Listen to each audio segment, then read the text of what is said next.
Assalamualaikum warahmatullahi wabarakatuh.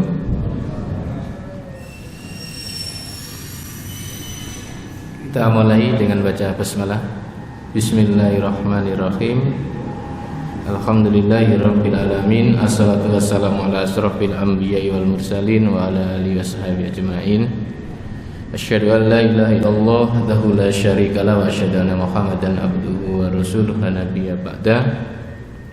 Allah Ta'ala subhanaka la ilma lana illa ma'alamtana innaka antal alimul hakim. Wa qala aidan a'udzu billahi minasyaitonir rajim. Wa ma kana lil mu'minin wala mu'minatin idza qadallahu wa rasuluhu amran ayyakuna lahumul khiyaratu min amrihim.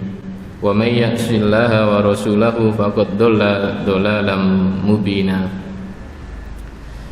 Dan tidak patut bagi laki-laki yang beriman dan juga perempuan yang beriman jika Allah telah menetapkan suatu urusan, jika Allah dan Rasulnya sudah menetapkan suatu aturan, ayyakuna lahumul khiyara min amrihim, akan ada pilihan yang lain bagi urusan mereka itu. Wa may ya'sillaha wa rasulahu faqad dhalla dhalalan mubina.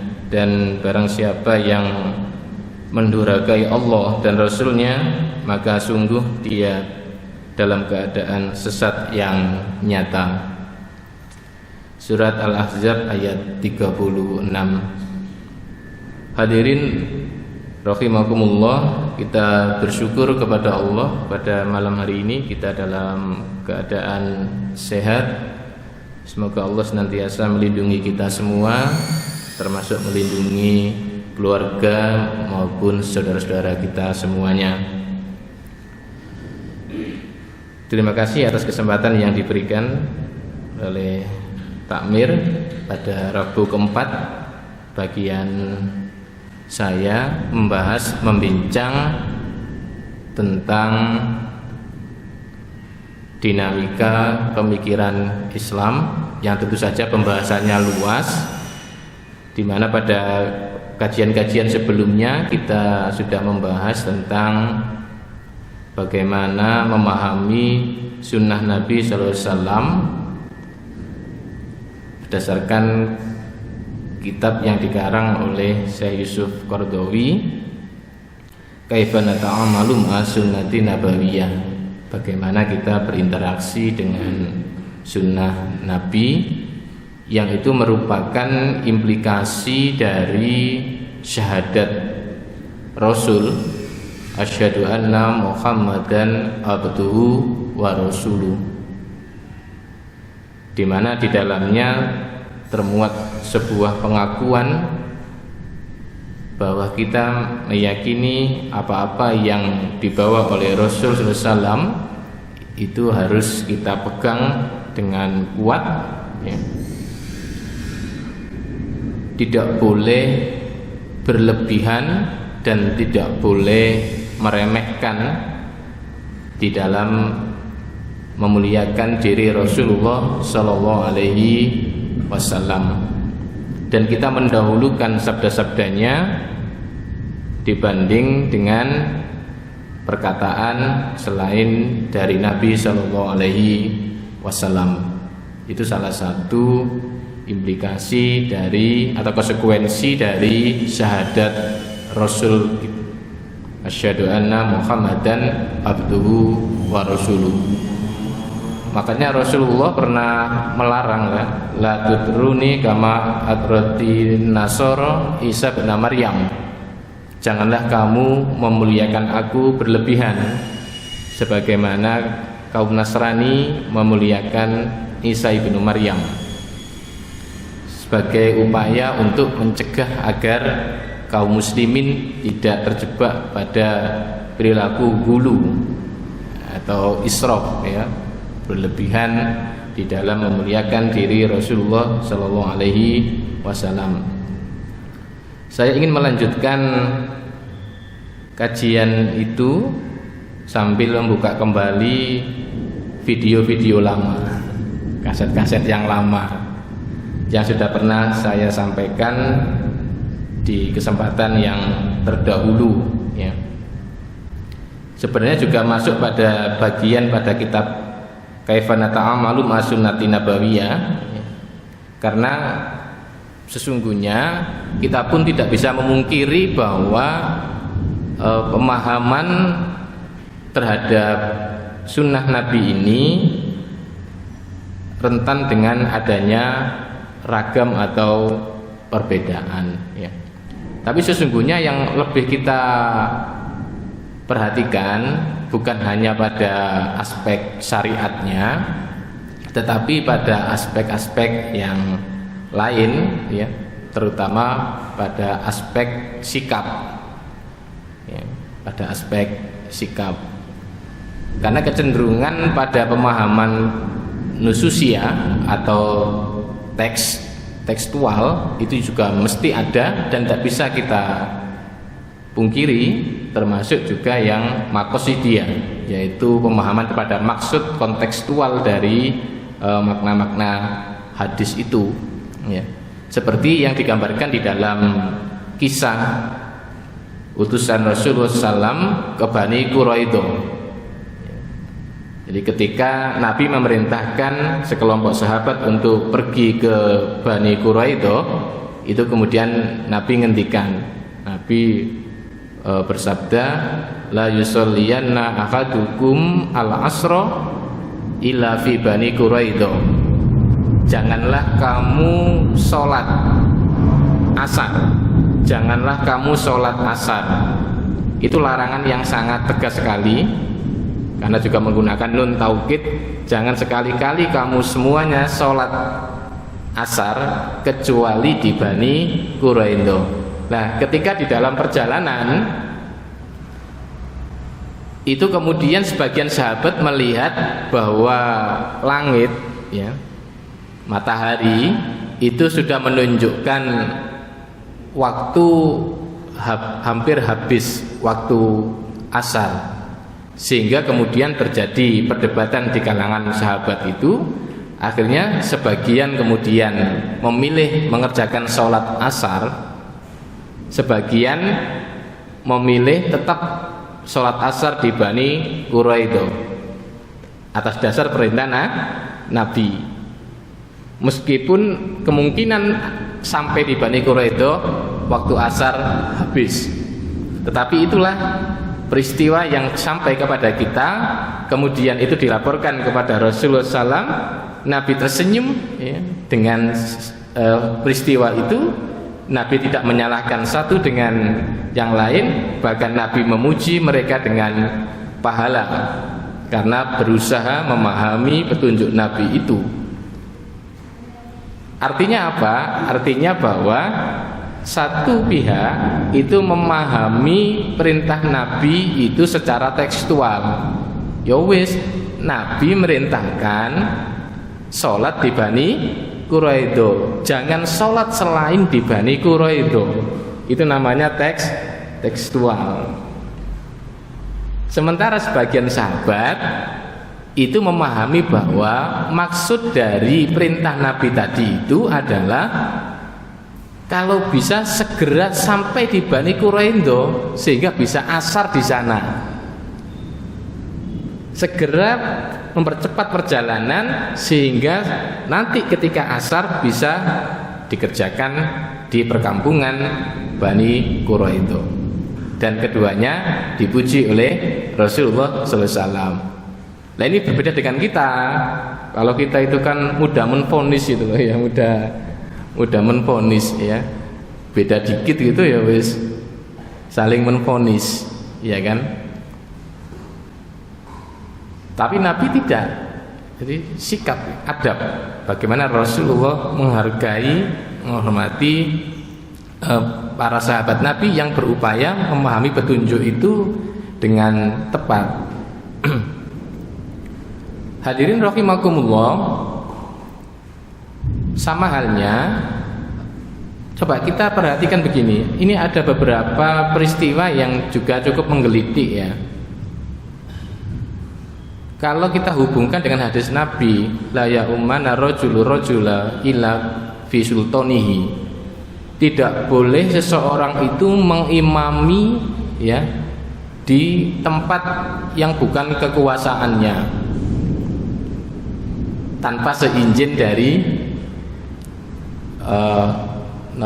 yang ngurusi tempat itu, anggaplah takmir ya, jadi takmir. Jadi agama menghargai keberadaan pengelola masjid, baik itu takmir maupun imam tetap, sehingga tidak boleh seseorang itu kemudian dengan seenaknya ya kan menjadi imam ataupun mengelola tempat itu. Sementara ada beberapa kasus itu orang kemudian ya bukan takmir, ya bukan imam tetap, itu kemudian berusaha untuk menguasai tempat itu, menguasai masjid itu, ya kan? Dengan dalih yang lho itu kan masjidnya Gusti Allah. Lho yo kabeh masjid jenenge Baitullah, masjidnya Gusti Allah, tapi ana sing bangun, ana panitiae, ya, wonten pengurusnya. Adabnya itu loh, ya. Adabnya yang hendaknya diperhatikan. Kita saja tidak boleh mengimami dari tempat tanpa seizin dari pengurus masjid itu. Ya kan, tidak boleh sembarangan. Ini kalau disuruh tadi ya, kalau saya kan disuruh maju karena Ustadz Husni belum datang ya. Imam tetapnya Ustadz Husni ya, kalau ada Ustadz Husni ya beliau yang lebih berhak, kecuali diizinkan atau ada keperluan lain dan sebagainya ya. Nggak boleh sembarangan, adabnya itu. Jadi memahami nas-nas agama itu juga harus komprehensif ya. Mumpung ingat, saya perhatikan beberapa tempat itu kalau qomat tidak pakai mic, qomat tidak pakai mic. Coba itu nanti dilihat, ada hadis Nabi, jika iqamah sudah dikumandangkan maka datanglah dengan tenang, tidak bolehlah lari, tidak boleh terburu-buru. Coba jenengan lihat ya, di masyarakat ada sebagian yang nek krungu qomat tambah banter mlayune. Artinya apa? Nyun sewu, kalau bisa qomat itu terdengar sehingga orang yang berangkat ke masjid itu bisa mendengar iqamah dikumandangkan. Makanya waktu itu saya berpesan kepada teman-teman di tempat saya itu, setiap qomat harus pakai mic, harus pakai mic atas, biar terdengar, dan orang yang mau berangkat berjamaah itu disunahkan untuk datang dengan sakinah ya, bisakinah, datang dengan tenang ya.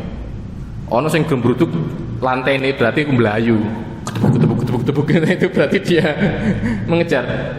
Kalaupun terlambat masbuk, sempurnakan, kata Nabi begitu ya. Adab lagi-lagi ya, adab yang ditekankan. Ojo bersyariat saja gitu ya. Kok wedi terlambat, wedi telat ya. Tapi hendaklah datangi jamaah itu dengan tenang, meskipun iqamat sudah dikumandangkan. Tentu saja banyak hikmahnya. Yang jelas nek jenengan ngos-ngosan melayu teko lantai ngisor mungkin lantai 2, mesti ngos-ngosan ya, takbire ya, mbek setengah ngos-ngosan itu ya kan akhirnya mboten nyaman nggih. Mboten khusyuk. Lah kalau jenengan itu kalau mau bilang khusyuk itu mentok takbiratul ihram. Nggih. Kalau jenengan itu kalau sholat khusyuk itu hanya saat takbiratul ihram. Apa? Allahu Akbar. Wis gak mikir apa-apa blas. Begitu bar ya, meletakkan tangan di dada, jenenge kunci, jenenge dompet, duit, masakan mungkin ibu-ibu ya. Iku wis mulai ya menggelai itu ya di pikiran ya. Takbiratul ihram. Makanya jangan sampai saat takbiratul ihram dalam keadaan tidak tenang. Nah, ini nguber-nguber khawatir terlambat ya. Akhirnya kehilangan keutamaan saat takbiratul ihram. Nggih, nun sewu nggih. Jadi ini memahaminya begitu. Oh, ada hadis jika iqamah dikumandangkan datangilah jamaah itu dengan tenang. Berarti nek ngono qomat kudu krungu. Kalau pakai mic berarti harus pakai mic luar sehingga orang yang ingin berjamaah itu tahu, oh Ndek Nurul Hidayah sudah iqamah. Mereka bisa bersegera, bukan terburu-buru tapi bisa bersegera menyesuaikan dan sebagainya. Nah, hal seperti itu kan beragama itu jadi indah ya. Beragama itu jadi simple, praktis sebagaimana yang kami sampaikan kemarin ya. Tawasud, tawazun, taisir ya, sumulia dan sebagainya. Sehingga beragama itu dipahami secara menyeluruh, tidak hanya pada teksnya ya, tidak hanya pada aspek syariatnya. Ginun sewu, kadang kalau aspek syariat saja yang digunakan pendekatan jadi kaku. Karena syariat itu ya hitam putih. Syariat itu hitam putih. Halal haram, perintah larangan, itu syariat ya. Nah, tadi ayat yang saya baca tadi ya, bahwa tidak patut bagi orang-orang beriman baik laki-laki maupun perempuan jika Allah sudah menetapkan aturan-aturan agama ini, syariat ini, kemudian masih memilih pilihan yang lain. Itu dalam hal-hal yang prinsip, dalam hal-hal yang pokok ya. Tidak patut untuk memilih jalan lain, memilih aturan lain.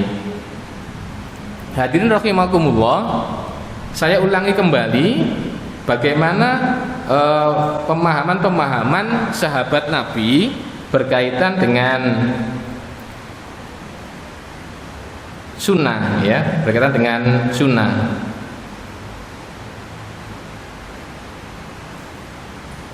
Ini sudah pernah saya sampaikan dulu, mohon izin untuk saya baca kembali. Abu Asim qala qultu li ibni Abbas yaz'umu qaumuka anna Rasulullah sallallahu alaihi wasallam tafa baina Safa wal Marwah ala ba'irin. Jadi Abu Asim berkata bahwa aku berkata kepada Ibnu Abbas, tanya kepada Ibnu Abbas. Sinten Ibnu Abbas niku? Sahabatnya Kanjeng Nabi yang tafaqquh fiddin, bahwa kaummu menganggap bahwa Rasulullah SAW itu melakukan sa'i antara Safa dan Marwah dengan naik di atas unta. Ini nanti pernah saya bahas ini. Jadi Nabi suatu ketika pernah sa'i antara Safa dan Marwah itu dengan naik unta.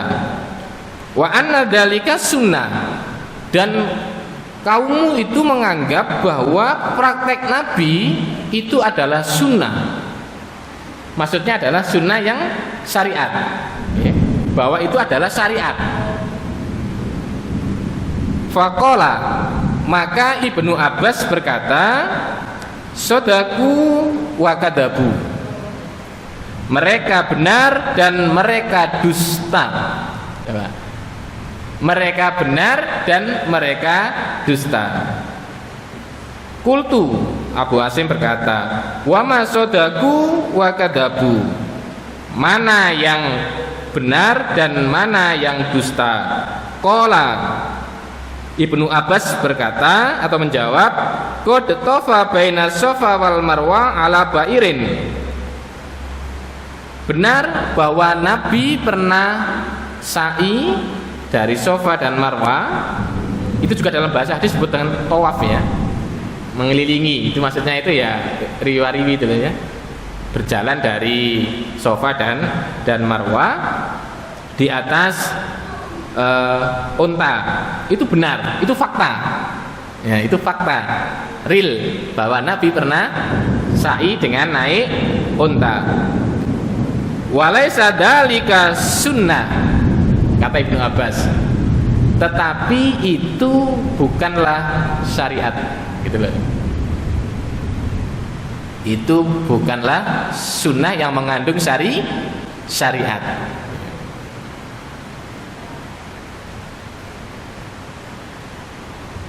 Nah, coba kita perhatikan hari ini.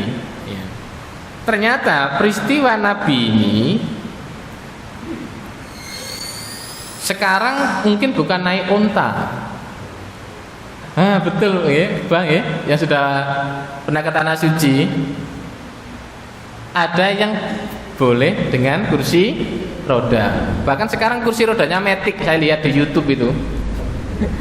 Tinggal pencet jalan sendiri, coba. Iya. Jadi betapa luar biasanya ya Rasulullah SAW, ya kan? Sehingga kemudian menjadi inspirasi dan dasar bolehnya melakukan ritual ibadah haji, salah satunya sa'i itu dengan menggunakan alat, ya kan? Pada masa itu Rasulullah dengan unta. Misal kasus jamak, ya. Jadi karena Rasulullah SAW jama'a baina dzuhri wal asr wa jama'a bainal maghrib wal isya bi ghairi matarin wala safarin. Jadi suatu ketika Nabi menjamak duhur dengan asar, maghrib dengan isya tanpa sebab dibolehkannya jamak. Salah satunya adalah perjalanan maupun hujan, ya. Apa yang ingin disampaikan oleh Rasulullah, ya? Mungkin ada yang tanya, loh kenapa Kanjeng Nabi kok sholat jamak tanpa sebab, gitu ya? Kata Nabi bahwa Rasulullah ingin menunjukkan bahwa agama ini yusrun, agama ini mudah. Coba saat ini jenengan terapkan. Nih jenengan gak ada hajatan. Nah, mantu misalnya. Lah mantu nih mantene didandani mulai jam 3 isuk tak riase. Lah ya apa carane nek wudu ya buyar kabeh. Artinya apa? Dalam keadaan-keadaan tertentu itu dibolehkan jamak tanpa sebab syar'i yang menjadi penyebab dibolehkannya sholat jamak itu, ya kan? Banyak kondisi-kondisi yang kemudian kita akan terbantu, termudahkan dengan sholat jamak. Salah satunya tadi itu. Iku sing mantene terus sing biodo. Sing biodo itu ya super sibuk. Napa malih sing dandane iku? Nyinoman. Ngopo niku sing bagian ibu-ibu didandani niku. Ya, bagian penerima tamu atau apa macam-macam itu. Oh, itu ya tandane nggih ribet ya. Ya itu akhirnya kan nanti bisa istirahat, misalnya ambil takhir asar, nggih, break, jamak. Makin dalune dandan malih dijamak maghrib isya, ya. Atau pengen sekali mendayung 2-3 pulau terlampaui. Niki kanca kula rada guyonan. Sekali wundu bisa sholat 4. Niki guyonan Pak, niki mboten usah niki. Napa carane? Duhur asar dijamak takhir, waktune mepet sampai maghrib. Maksudnya waktu batas asar. Nanti setelah adzan maghrib jamak lagi maghrib isya. Berarti sekali wudhu langsung bisa untuk sholat 4 waktu. Ya niki guyonan, okay.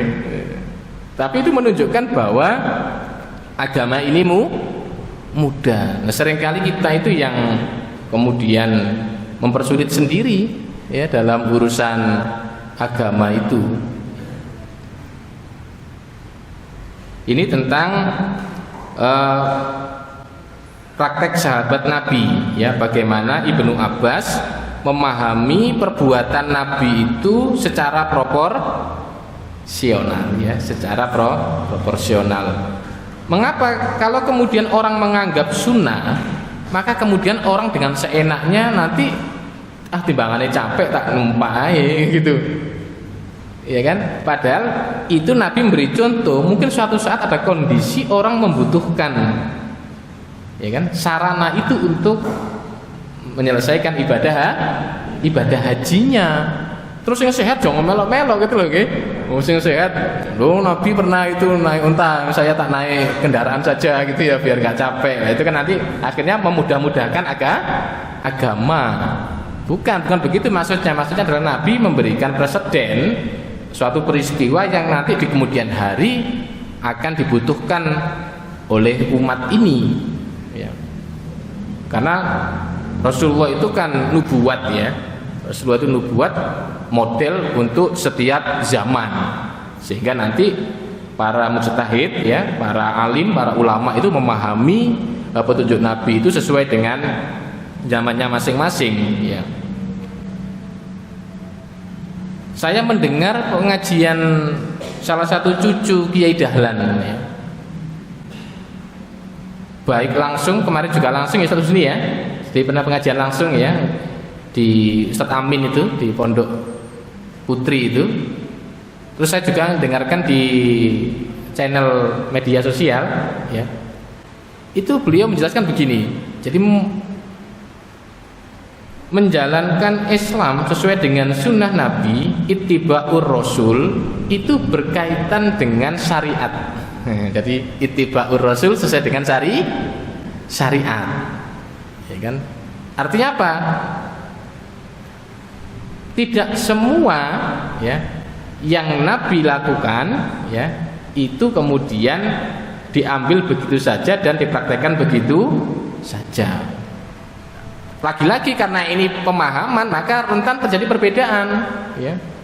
Misalnya hadis tentang pakaian, itu nggak mari-mari, nggak ketemu. Ada yang memahami bahwa siapa yang pakaiannya di bawah mata kaki neraka, ya.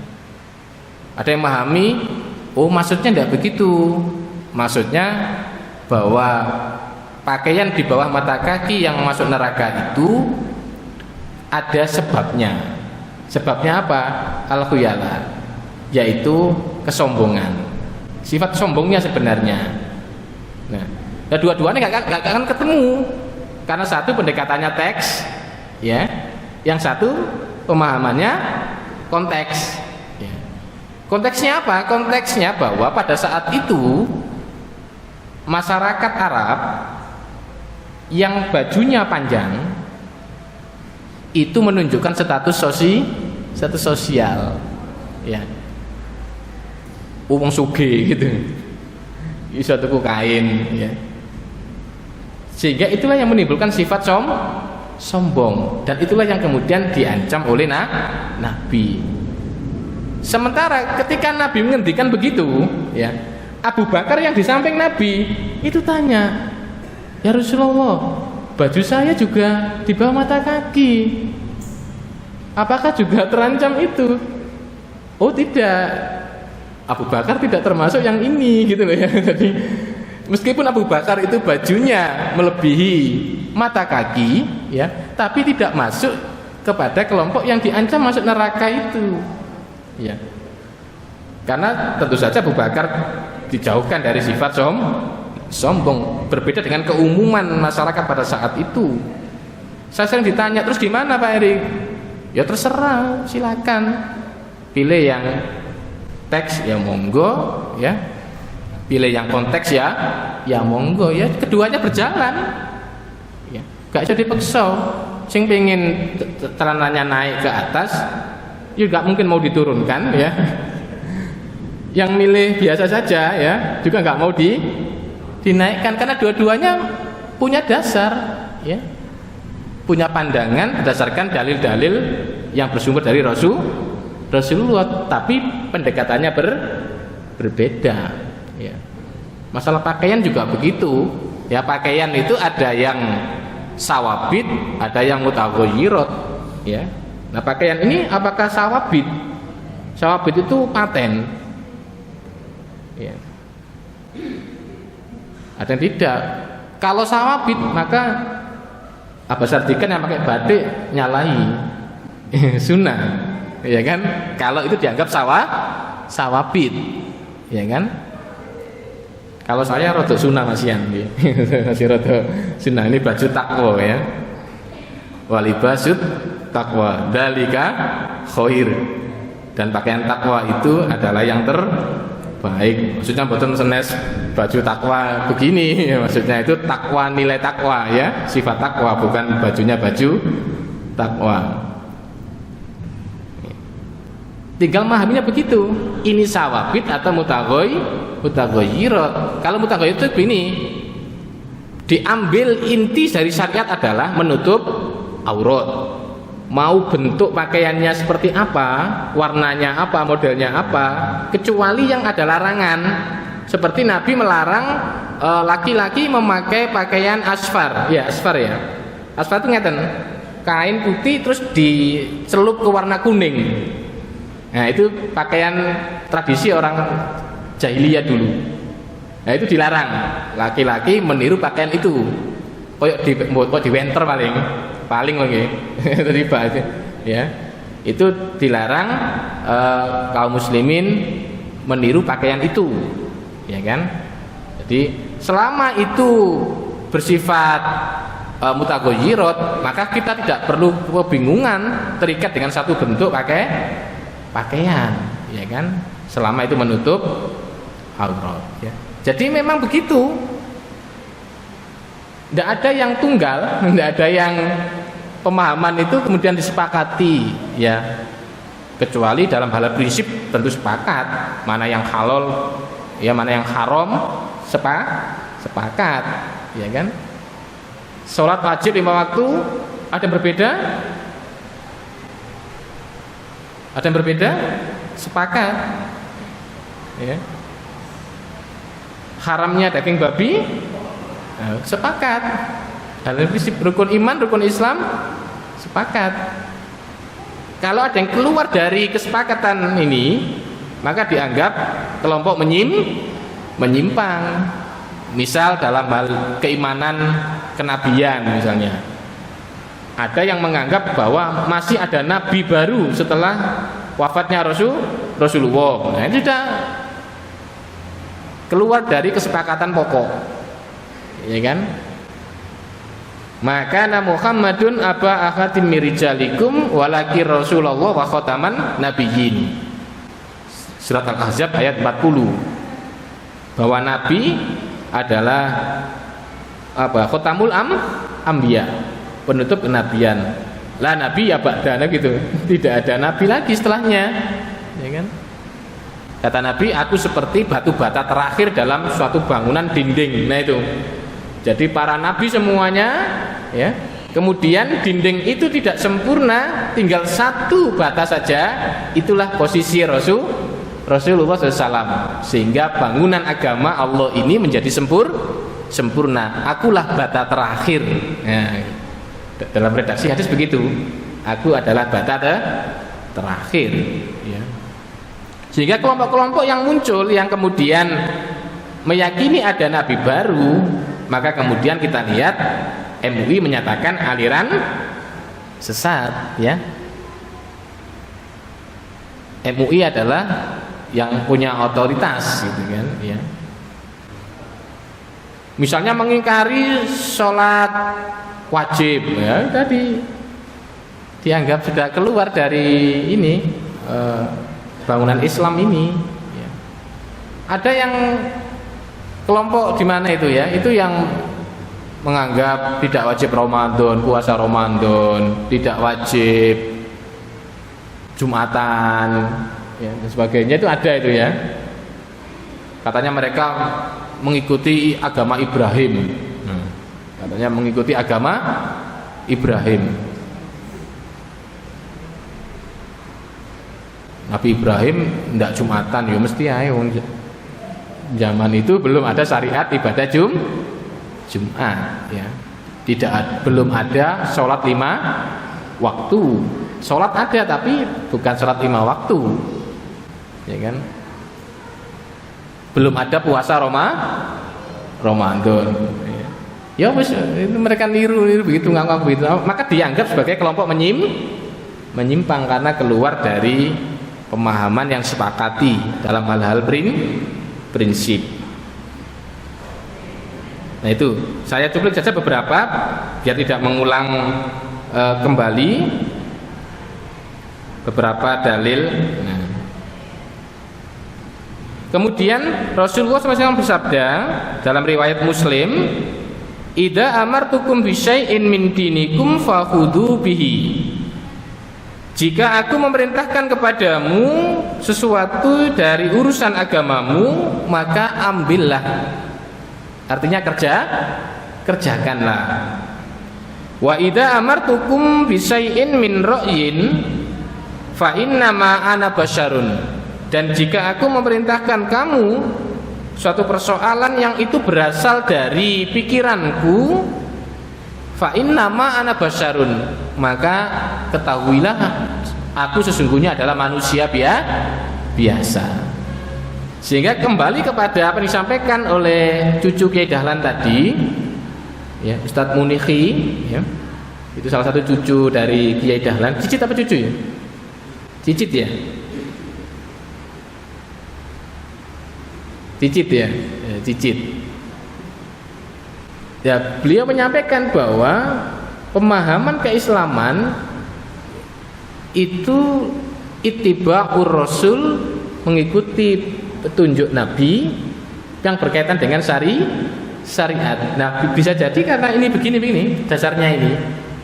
Kalau itu urusan agama, urusan syariat harus kita ambil yang berasal dari Rasulullah. Tapi kalau itu urusan yang berkaitan dengan akal, ya, mungkin Rasulullah pernah usul, mungkin Rasulullah pernah menyampaikan ide, gagasan yang itu bukan dari wahyu, maka kata Nabi, ana basyarun, aku adalah manusia. Artinya Anda juga punya pikiran. Makanya dalam kasus-kasus tertentu, misalnya strategi perang, itu para sahabat tanya ketika Nabi usul, misalnya perang Uhud, ya. Perang Uhud itu Nabi memerintahkan atau mengusulkan agar perang di dalam kota. Di dalam kota Madinah. Sahabat yang lain usul, ya Rasulullah, kenapa kita perang di dalam? Kita pergi keluar menghadapi musuh di luar kota Madinah. Ya.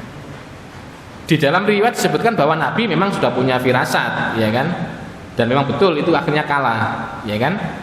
Perang Uhud itu pasukan kaum muslimin kalah, bahkan paman Nabi namanya Hamzah itu terbunuh di perang Uhud itu, ya. Dan kaum muslimin mendapatkan kekalahan. Awalnya menang tapi karena tidak patuh sebagian pasukan pemanah yang di atas bukit, ya kan? Maka kemudian keadaan terbalik dan jadi kalah kaum muslimin, ya. Tapi itulah Nabi, ya. Jadi ketika sudah musyawarah diskusi, ya sudah, keputusannya perang di luar, terus tidak podo nyalahkan, tidak kayak kita itu kan kalau sudah musyawarah terus gagal, mungkin gara-gara sampean gitu ya. Saling menyalahkan tidak, ya kan? Sehingga ada ungkapan kegagalan yang dihasilkan melalui musyawarah itu lebih baik daripada keberhasilan yang dihasilkan oleh pikiran individu, ya. Makanya kita itu terbiasa dengan kerja bersama. Memang nggak mudah. Musyawarah itu bayangkan menggabungkan pikiran banyak orang, ya kan? Yang kadang tidak puas satu dengan yang lain. Begitu dipilih satu hal gagal, lu tahu manut aku sejane ngene ya bingi gitu ya. Iki lho gara-gara wong iku ndak, ya. Rasulullah sangat memperhatikan adab, ya kan? Ketika musyawarah dengan sahabat, ya Rasulullah, itu wahyu ataukah pikiran jenengan, pikiran Anda? oh ini bukan wahyu, strategi perang ini pikiran saya. Kalau begitu, kalau bukan wahyu, maka kami usul perangnya di luar kota, bukan di dalam kota Madinah. Coba, ya. Dan Nabi menerima usulan itu, ya kan? Mengapa? Kalau itu wahyu, sami'na wa ata'na. Gitu loh. Maksudnya, kalau itu berasal dari wahyu ya Rasulullah, petunjuk Allah, ya kan? Maka kami sami'na wa ata'na. Ya kan?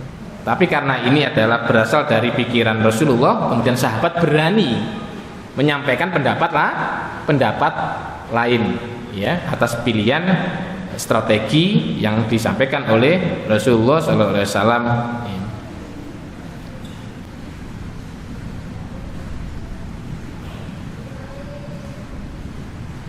Jadi sangat menarik ya, hadirin rahimakumullah, kalau kita perdalam kajian-kajian pemikiran seperti ini, ya, sehingga kita memiliki pandangan yang lebih luas, ya. Meskipun akhirnya kita memilih salah satu, ya, kayak tadi itu, misalnya mau celana di bawah mata kaki atau tidak, ya, mesti memilih salah satu, ya kan? Milih salah satu, ya kan? Ada yang kemudian memilih teksnya, ya, pemahaman secara tekstual, ya, dan tidak perlu saling mencela, ya, tidak perlu saling. Yang penting adalah adab, betul, adab. Jangan sampai kemudian mengklaim diri lebih baik dari orang lain, gitu loh, ya. Seakan-akan melihat kalau kemudian yang di bawah mata kaki, neraka, gitu loh, ya. Jadi adabnya yang kita kedepankan, ya. Kalau pemahaman sampai kapanpun pasti akan muncul, ya, muncul ragam. Dan kalau melihat praktek Rasulullah, itu memang begitu diapresiasi, ya, dibiarkan saja. Makanya ada ahlun nas, ada ahlur ra'yi, ya. Dalam susunan dalam bangunan keislaman itu ada yang ahlun nas, memahami agama secara tekstual, ada ahlur ra'yi, ya kan? Ahlur ra'yi salah satunya adalah Imam Abu Hanifah. Itu termasuk kelompok ahlur ra'yi. Kenapa? Karena Abu Hanifah itu hidup di zaman yang belum tersusun rapi sumber-sumber hadis Nabi, dan banyak riwayat palsu yang beredar, sehingga Imam Abu Hanifah memilih lebih menggunakan akal untuk istinbat hukum, ya, dibanding dengan ini. Sementara Imam Malik lebih banyak ahlun nas. Kenapa? Beliau hidup di Madinah dan banyak sumber dari Rasulullah, termasuk profil kehidupan Nabi ya di Madinah sampai wafatnya beliau, sehingga tidak perlu banyak menggunakan akal Imam Malik. Dan begitulah pernak-pernik dalam pemahaman keagamaan kita, dan kita terus banyak belajar, banyak diskusi, ya kan, sharing, dan kemudian ambil keputusan. Gitu loh, ya. Ambil keputusan. Oh, saya pilih yang ini. Saya ini, ya. Saya kira itu untuk diskusi pada malam hari ini. Mudah-mudahan manfaat. Mohon maaf bila ada kekurangan. Wallahu a'lam bishawab. Wal aqu minkum. Assalamualaikum warahmatullahi wabarakatuh.